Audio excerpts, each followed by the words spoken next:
maa ngi nuyu ñëpp sans tarder di jéggalu sama papa yi ndax damay wax français ndax émission li ñuy def nii di point de presse dafa am ñoo xamante ne nekkuñu ci toogaay bi te war nañ ko dégg en français su ma paree ma wax olof tuuti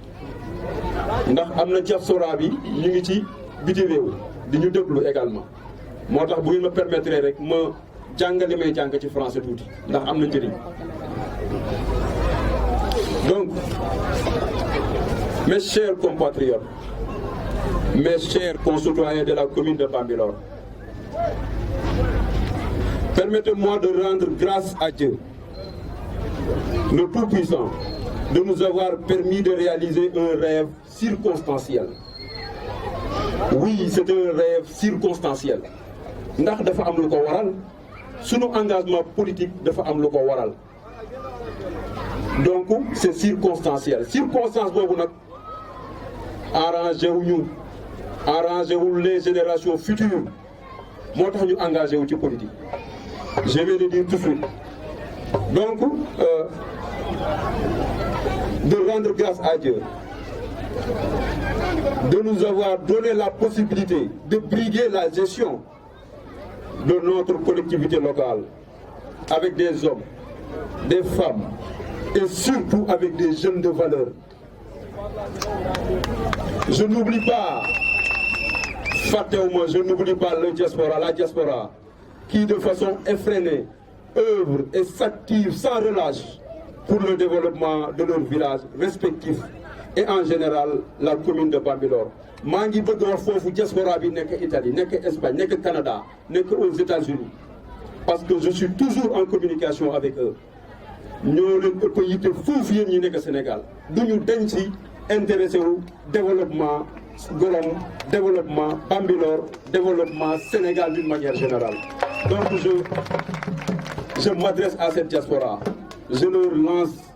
mes sincères félicitations et mes sincères encouragements. Sonn nañ trop yal na yàlla fay leen ñoom tamit. Donc ñu bëgg expliquer tuuti suñu engagement politique. Après des années de contestation et de pincement de cœur liés à une mauvaise gestion de notre collectivité locale, nous avons décidé de rompre avec cette vieille méthode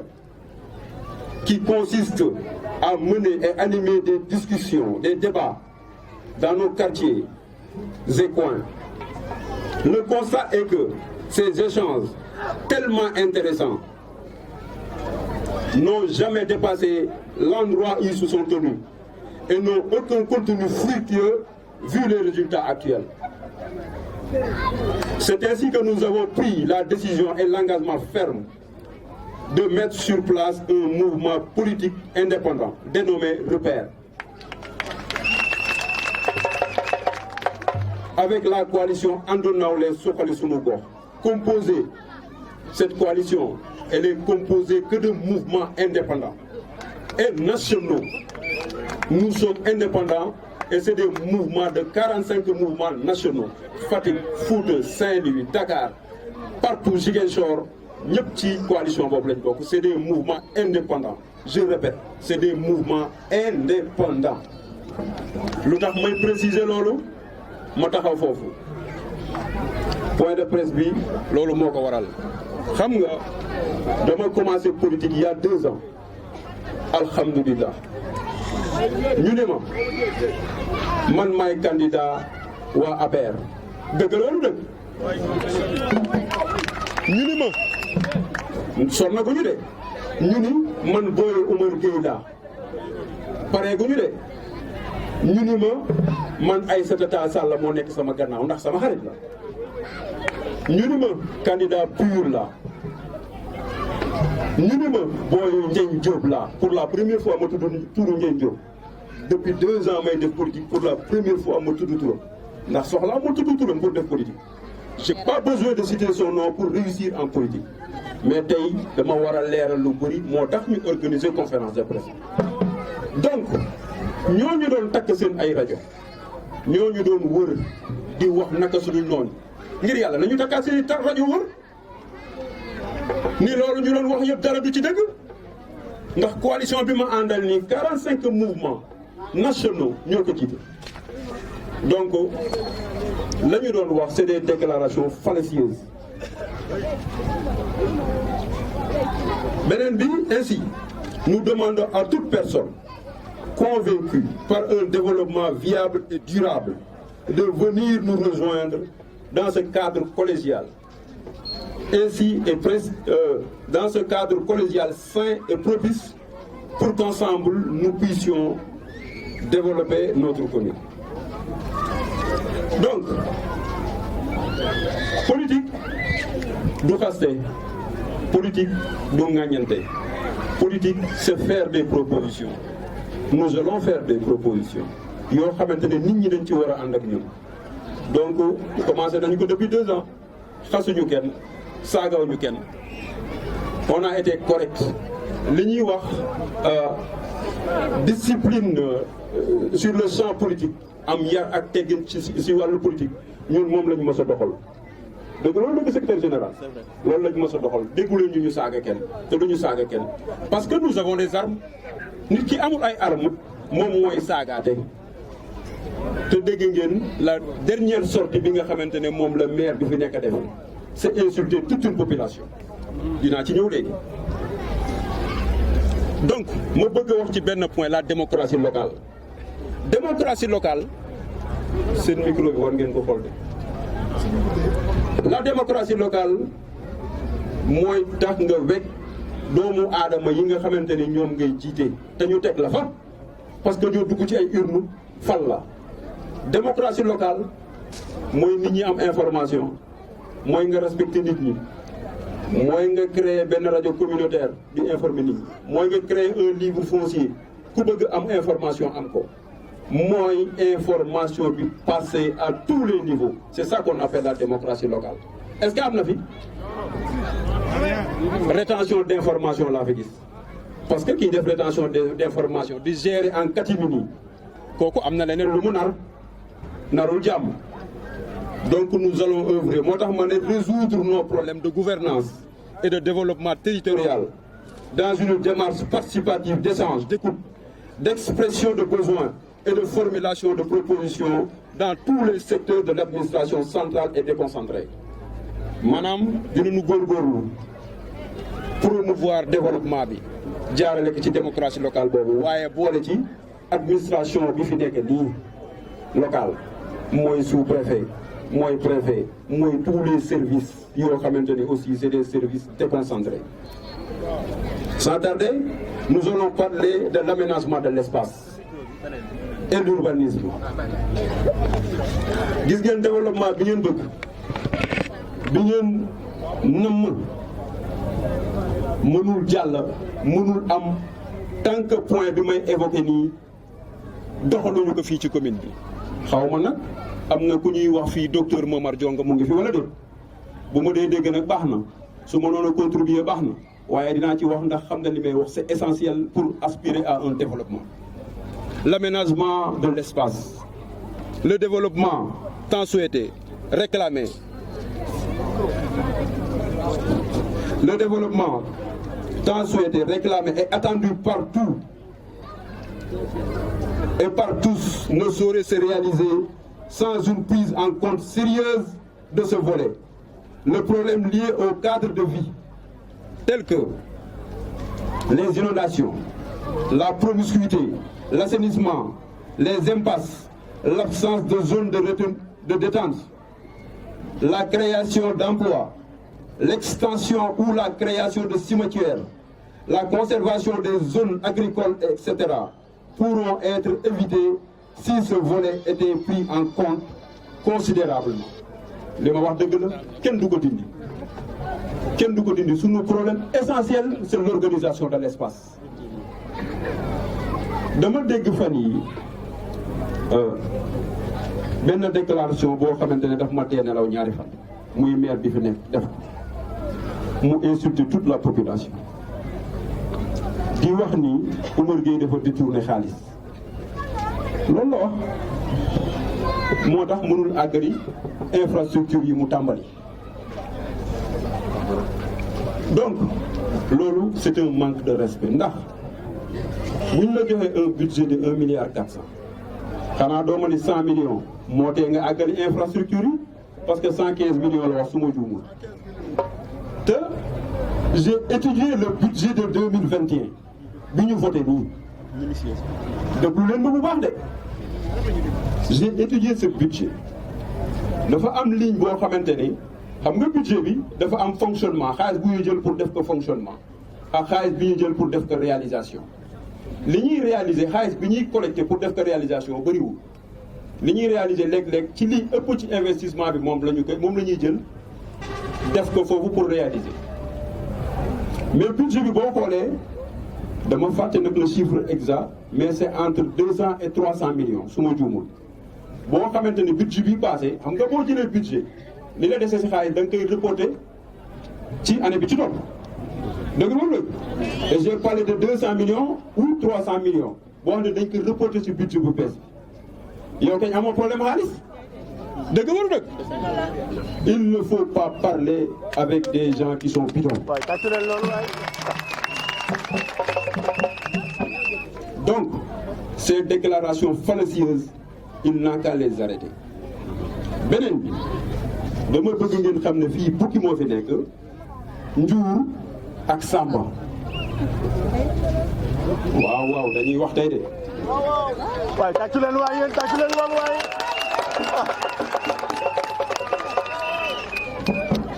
ma ne sànq xam nga joxe naa nee naa maire bi fi génn dafa def déclaration attaqué Oumar Gueye man defaraan dem wax Oumar Gueye ndax moom ci boppam moom Oumar Gueye laa tuddee bukki njuur mooy Ndiagne Diop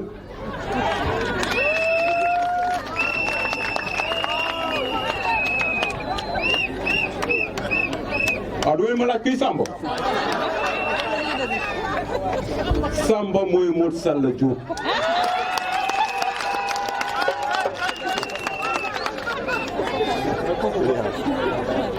waay tàccu leen loolu waay tàccu leen waay tàccu leen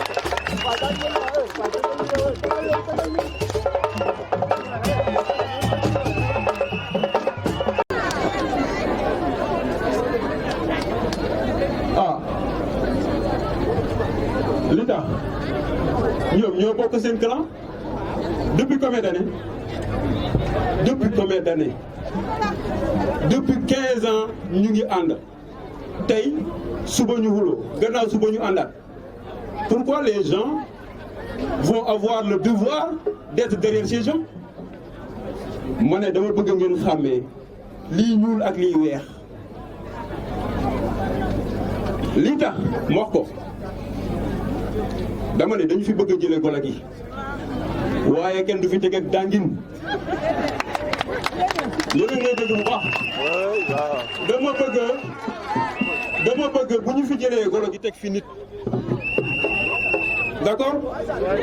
bu ñu jógee jëlee fii kii fi nekk dañu bëgg yëf yi dox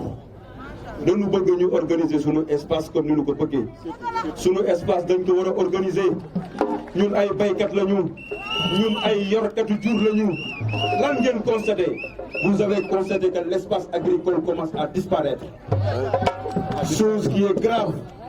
chose qui est scandaleux ma ne dama bëgg ngeen déglu ko am na ñoo xamante ne li ñuy waajal bés buñ fi falwaatee wallahi di ngeen torox xam nga côté bii nii moo am problème côté waa Dine sama mbokk yi yéen a ngi déggoon at yi passé jafe-jafe yi ñu am yéen waa côté bi yéen a ci des yéen a ci des te ñi ma leen wax fii nii bés bu ngeen leen joxee pouvoir vous allez le regretter durant toute votre vie.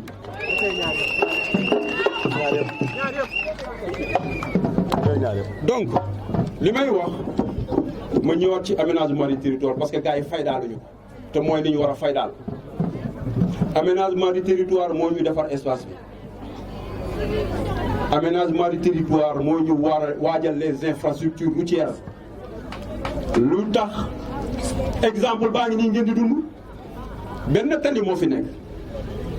gis ngeen embouteillage bi noonu dëgg waru dëgg damay laaj ndax maire bu am xel ñu dénk la suuf dénk la aménagement du territoire waajaloo mettre des couloirs futurs pour nit ñi def ci ay rocades ay tali pour éviter ces embouteillages mais ñoom li leen yitteel mooy di farataal tabax ay kër. ma ne tabax ay kër baax na waaye am na lu ko gën am na lu ko jiitu li ko jiitu mooy lii waa Guédiawaye di dund waa Pikine di ko dund di jóge seen dëkk di dem biir Dakar ba tax état di décargasser des milliards pour assurer leur mobilité ñuy dugg biir Dakar te jaru ko woon bu ñu joué woon ci aménagement du territoire laa wax jaru ko parce que aménagement du territoire mooy tax nga am zone industrielle ay usine am xale yi mën fa liggéey aménagement du territoire mooy tax infrastructure routière yooyu mën a am aménagement du territoire mooy tax nga waajal hôpital parce que dañ la dénk suuf au moins boo joué sur l' aménagement du territoire nga ne ma réserve foncière baa ngi nii pour hôpital am nga ne ma réserve foncière mu ngi nii pour sapeur pompier bu war a ñëw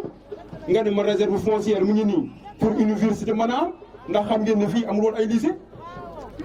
20 ans en arrière Tëngéej la ñëpp doon jàngi léegi ñëpp a ngi jàngi fii dëgg loolu rek pourquoi du ñu am université d'ici 10 ans 15 ans on en aura besoin donc loolu da nga koy waajal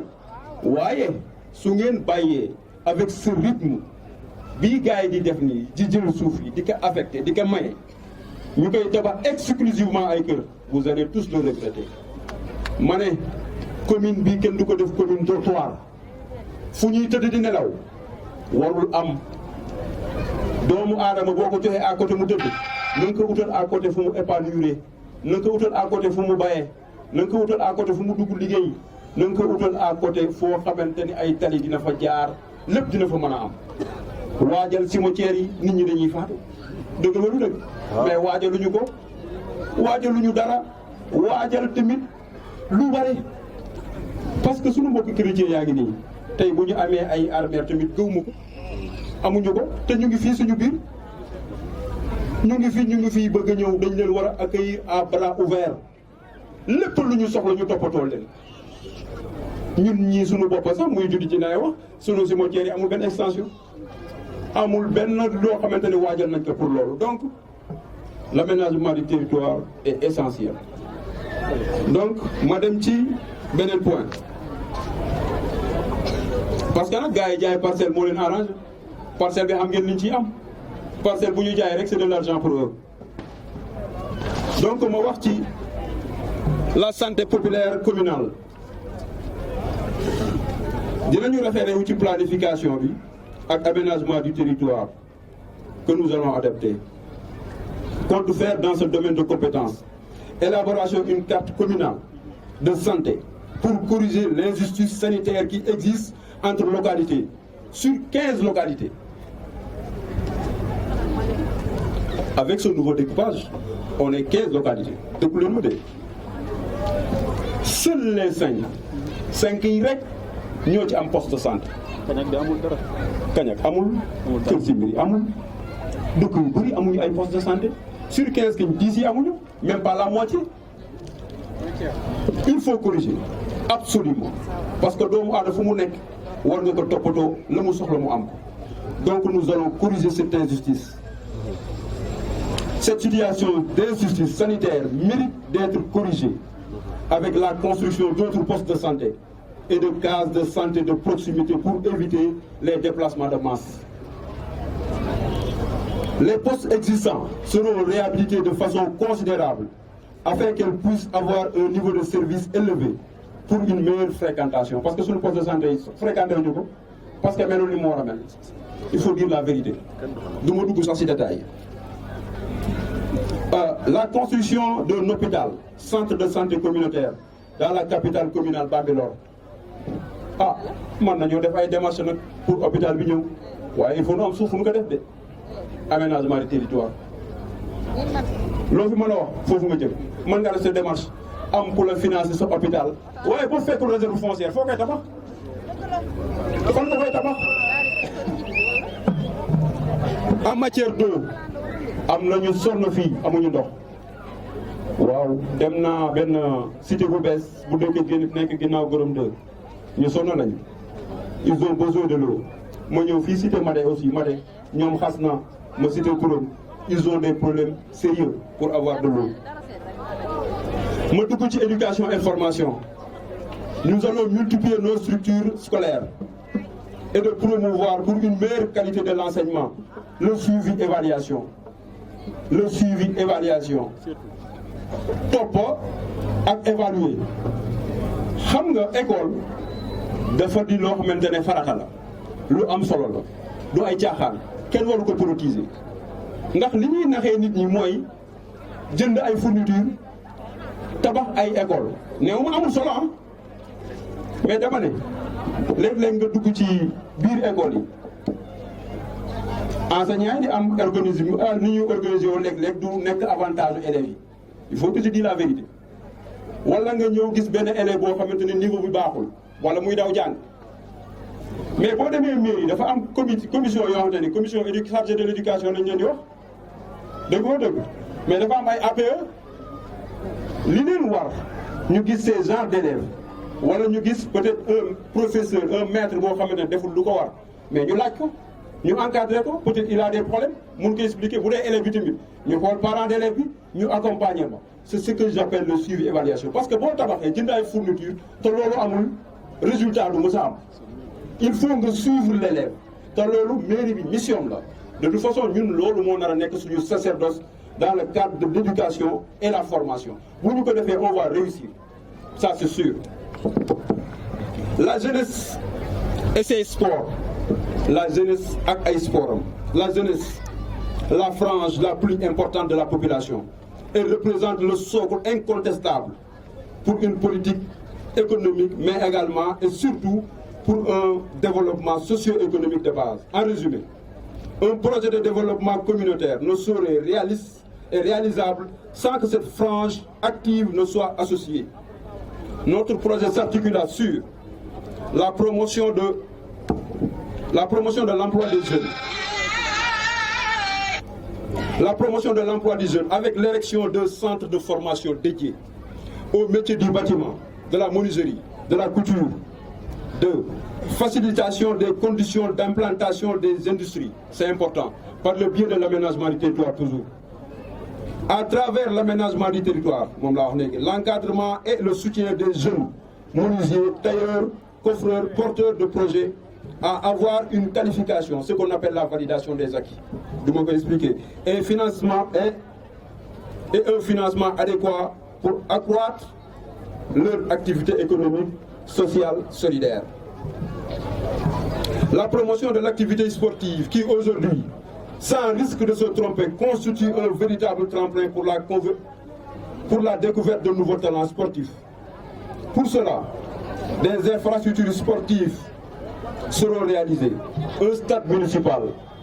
Un stade municipal sera réalisé, Inch'Allah, à Bambilor. Xam nga tricherie baaxul xam nga bi ñu commencé politique benn final bu ñu ma tudd fii ma génne dénoncer carrément la situation sportive de la commune, je veux dire les terrains de foot. Parce que ku sañoon am Sadio Mané sa dëkk déjà il a construit pas mal de choses à Bambali. Man dem naa ba Bambali dem naa foofu Bambali gis naa la mu fa def yëpp et récemment qu'est-ce qu'il a fait? Il est en train d'encourager ses élèves en leur donnant des récompenses. D'accord? Donc fii dafa am jeunes yoo xamante ni sport moom lañ bëgg te muy une compétence assignée à la collectivité territoriale. La jeunesse, les sports et les loisirs dañu ko dénk maire mu nekk fi nag depuis 10 ans mënu fay def lu sotti xanaa utiliser terrain Bambilor bi comme un bassin de rétention.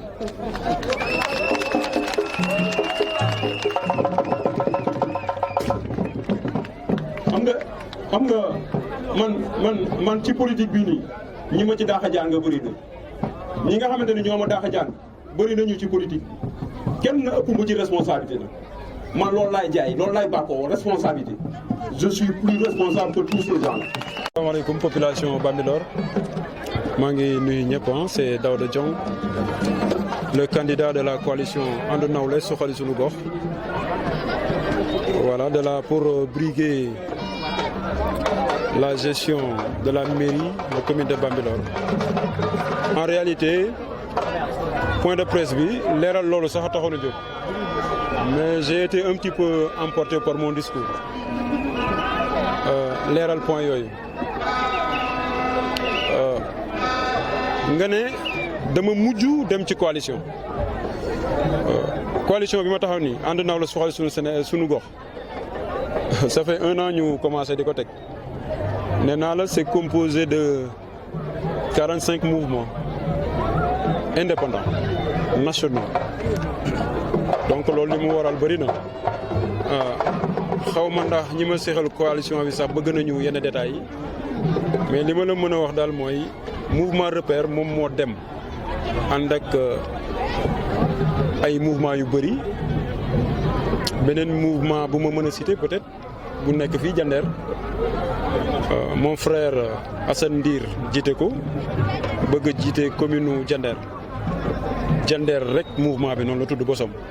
ak yeneen i mouvement donc coalition boobu nee naa la je répète parce qu'elle est pédagogique, c'est composé de mouvements indépendants nationaux. D'accord, nee naa la coalition boobu yàgg nañ ko doxal dañu nekk di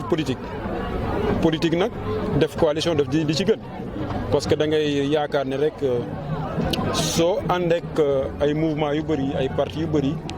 di nga gën a mën espérer pour gagner ay stratégie la rek quoi. Donc looloo taxoon aussi ñu bëggoon a dem ci coalition Yewwi Askan Wi. Coalition boobu tamit dañ fa dem ci And Nawlé. Le représentant de la coalition Yewwi Askan Wi Oumar Cissé di suma xarit di suma grand bi ñu waxtaanee parce que toujours dans le cadre And Nawlé Suxali Sunu Gox moo ma yóbbuwoon ci moom pour ñu jël mouvement vision ak mouvement Diender rek Parcelles Assainies en marche bi Moustapha Kane jiite aux Parcelles ñu ñoo demoon gisi ko pour ñu jéem a dugal mouvement boobu créer benn coalition indépendante bi ñu demee si la ñu waxtaan mu wax ma coalition Yewwi ma ne ko kon comme man stratégie laa bëgg a teg pour gagner damay jéem a def coalition ak waa Taxawu Sénégal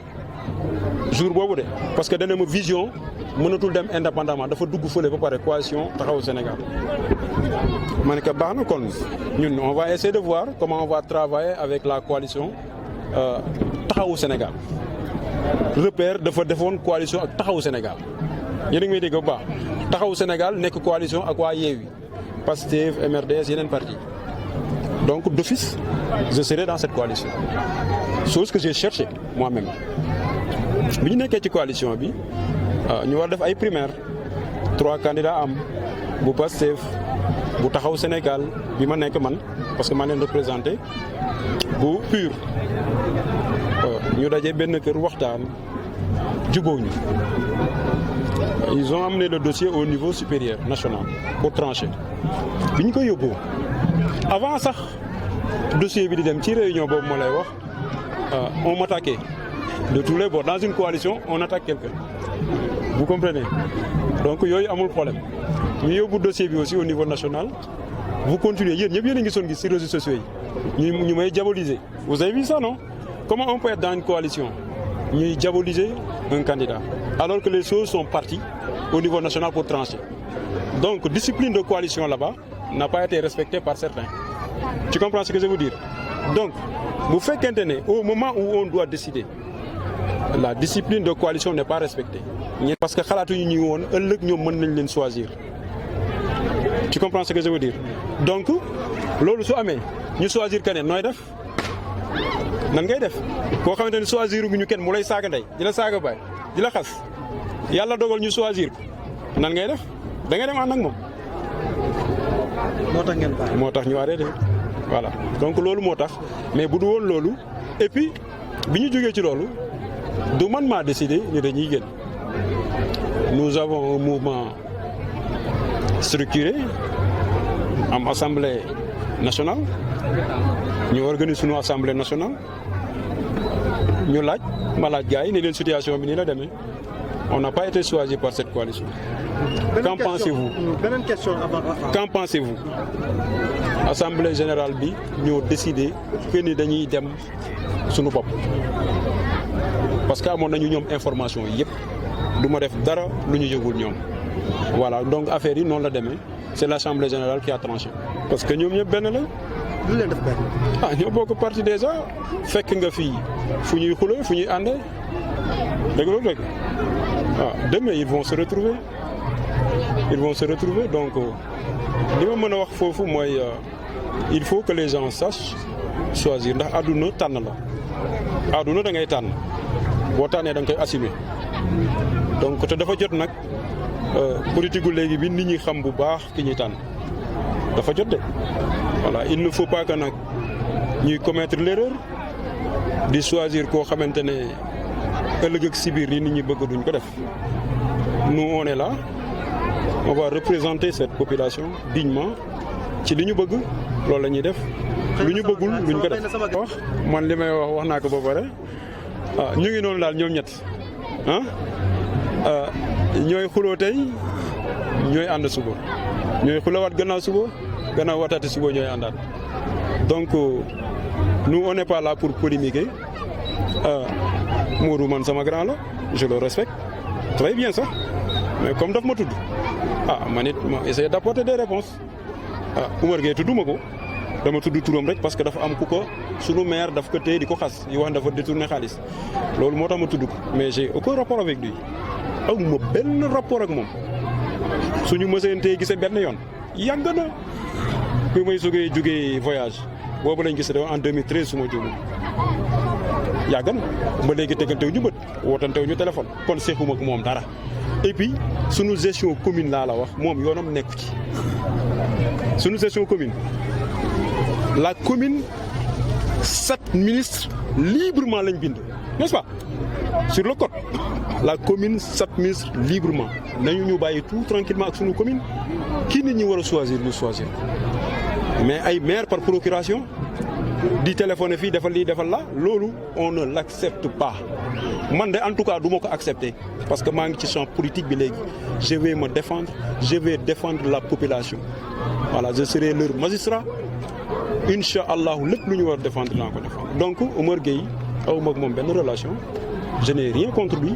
je n'ai rien contre personne moi ce que je défends c'est des faits yoo xamante ni jaarul yoon ñi ma fi tudd ñëpp contre ma leen ngeen jóob sama mbokk la waaye li muy def moo tax may wax c'est ces actes que je combats. góorgóorlu du ñun rek ñoo ko war a def donc c'est une équipe qui doit le faire donc équipe bi pour man population bi yëpp la ndax coono yi population yi ñoo koy dund soxla yi population yi ñoo ko amee donc à travers les commissions à travers vraiment ay lu ma ko mën a waxee sax ay cellules de veille yu ñu war a teg ci dëkk bi ak tamit le conseil consultatif je pense que toute la population sera consultée pour exprimer ses besoins pour également exprimer ses maux jafe-jafe laa bëgg a wax parce que donc c'est à travers ça que nous comptons réaliser ça donc avec nit ñi li ma naan démarche multiniveau multi-acteur lañ ko bëgg a defee ñëpp bokk ci du ñun rek ñoo ko mën fii gestion en catimini bi dafa war a jeex waaw nit ñi da nga leen di associer ci seen ay soxla ci seen ay bëgg-bëgg donc ci loolu nee naa suñu ressources habituelles yi dinañu góorgóorlu nu muy yokk bëgg nañ fi def une banque communautaire boo xamante ne au moins dina jàppale askan wi bu baax ci seen ay activités économiques laa wax dina jàppale élève bi nar a bàyyi jàng tey am ay jafe-jafe pour financer ses études banque boobu mën na ko jàppale dinañu jàppale les sportifs dinañu jàppale maçon bi tailleur bi ñëpp quoi maire yi di jaay yor seen table daan lépp ay xaalis ci banque classique yi nga taux yi dafa cher bëgg nañ leen jàppale donc banque boobu daal ay mécanismes yu bëri dinañ dugg ci biir yoo xamante ne ku soxla mécanisme bu mu mën a doon rek ñu xool nan lañ ci accompagner Voilà, en résumé, donc c'est ça. Dieu me crée également une zone de décharge d'ordures, c'est important. Nous créer emploi, nous créer khalis. Dieu m'a également anticipé sur les années à venir en mettant en place une station de traitement des eaux usées. Dieu m'a dit mettre en place une police municipale parce que l'insécurité commence à gagner du terrain. Donc anticiper ci yooyu yëpp parce que waruñu toog pour mu xëcc ni këtt ni gon jonn ñuy sogo teg yooyu. en fait loolu yëpp nga bébét ko dañu seetlu ne su tënku maire. non loolu ay wax la tu sais ak loo ko mën a waxal moom maire am na bi mu doon expliqué noonu ci sortie boobu il a bien expliqué dafa am CELVA boo dee xool mooy contribution bu am solo boo xamante ne état dina ko contribuer distribution bu muy def au niveau national. mooy usine Kounoune Power ay usines yu mag yëpp yoo xamante ne dañuy fay ay taxes ay des trucs comme ça dañ koy séddale sur le plan national donc yóbbuwuñu ko Sangalkam yóbbuwuñu ko bon détournement bi mu wax man waxuma ci loolu néew ma am na néew ma amul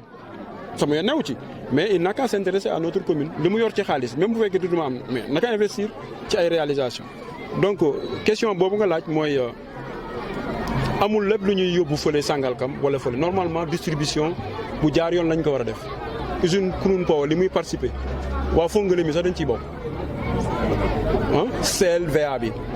dañ ñëpp ciy bokk dañ koy distribuer de façon équitable lan moo andi loolu nag du ma dugg ci détail boobu loolu président de la République moo ko def du ma ci dugg détail boobu xam naa lu tax ñu andi ko mais anyway l'essentiel daal ñëpp dinañ ci bokk mais moom li mu wax ci processus de paiement des collectivités locales dëgg la finance mooy fay le ministre des collectivités moom mooy définir dispatching bi quoi moom moo koy def loolu dëgg la li moo dëgg la détournement am na wala amul loolu man xaw ma ci dara sama yoon nekku ci d'accord mais li ma jàng ba jàng que mooy y a un budget 2020 qui est là am na benn report bu ñu def si 2020 jël benn report def ko 2021 et cet argent pourquoi ils l'ont pas consommé c'est ça que je dis n'est-ce pas? Presque 200 millions. Ça pourrait faire beaucoup de choses. Beneen bi aussi budget 2021 nañu wax fu ñu ko dugal année baa ngi jéedi voilà. donc dañ. ana waa Yewwi waa Taxawu Sénégal ñu ngi nii de waa Taxawu Sénégal am na ku ñuy wax Yàgg Ndiir bokk Taxawu Sénégal am na ku ñuy wax Yakham Ndoye dëkk Dén ñun la àndal yaa ngi may dégg am na ku ñuy wax El Hadj Diagne dëkk Gorom 1 ñun la àndal ak kon donc waaw xaaral xam nga parce que yaa may tuddal ay nit. waaw d'accord ay nit laa lay tuddal ndax ay nit laa soxla xam nga gis nga gars yu bëri utiliser les médias mouvement temps ñëw na mouvement nangam ñëw na mouvement yonte ni ñaari nit la am ñetti nit la am loolu dafa tax ñu naan mouvement man je n'ai rien à envoyer amaguma benn mouvement bu ma soutenir amaguma ko bu ma neexoon nag def comme tout le monde utiliser les médias ndax ñi rallier ñëw ci mën a bëri ñu am solo mais dama bëgg média baax na c'est important parce que day véhiculer day vulgariser mais léeg-léeg on vous utilise seen yoon nekku ci du yéen l'erreur c'est pas vous seen yoon nekku ci parce que dañu leen di utiliser rek pour l'image léeg-léeg ça il faut le tenir en compte ñun xam nañu loolu notre travail c'est la base c'est descendre dans les maisons parler avec les gens c'est ce que nous sommes en train de faire et ma bëggoon élection am suba. Donc vous êtes optimiste sans comme ni ñu koy waxee coalition yi ñoom ñu am yow à vous seul vous allez gagner les élections. Inch'Allah c'est déjà fait.